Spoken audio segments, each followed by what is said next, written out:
စက်ကရိယာတွေမရောက်နိုင်တဲ့နေရာမှာအညာသားတွေရဲ့စီးလုံးမှုကိုဘယ်လိုပြမလဲ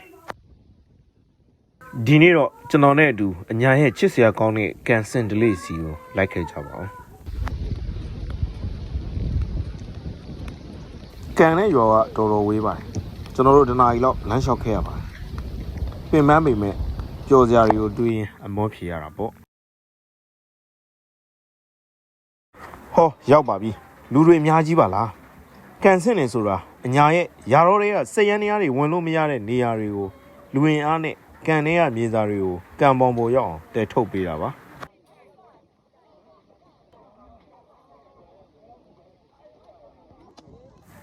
ဒီမှာကြည့်ပါ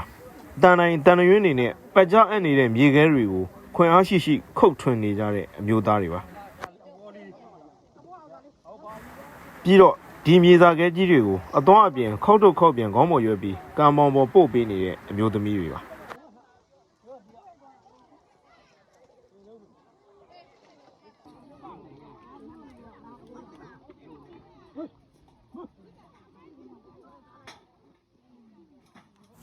ပူဝိုက်ပြီးပင်ပန်းနဲ့မြေလုတ်ပေမဲ့ဒါကိုပိုင်လုံးမဟုတ်ကုသိုလ်ပြည့်ဝိုင်းဝန်းကြတာမို့တယောက်မြင်တာတယောက်ကြည့်ပြီးပြုံးနေကြတာမြင်ရတာတကယ်ကိုကြည်နူးဖို့ကောင်းပါလေဒီကြားထဲမှာအမောပြေဆုံးမြင်ကွင်းကတော့ကလေးတွေပါပဲကစားလိုက်မြေစာလေးတွေတဲလိုက်နဲ့သူတို့လေးတွေဟာအညာရဲ့ဒီလိုလှပတဲ့ဝိုင်းဝန်းကူညီတတ်တဲ့ဒလေးကိုမတိမတာလက်ဆင့်ကမ်းတင်ယူနေကြတာပါအညာမြေရဲ့အပူရှင်အောက်မှာစီးလုံးမှုတွေနဲ့အေးမြနေတဲ့ကန်ဆင့်မြင်ကွင်းကတော့ဒါပါပဲနောက်ထပ်ဗီဒီယိုမှာတော့ဒီလိုလောအားပေးတဲ့သူတွေကိုအလူရှင်တွေကဘယ်လိုအစားအစာလေးတွေနဲ့အခန့်ကျွေးမွေးမလဲဆိုတာကိုပြပေးသွားပါမယ်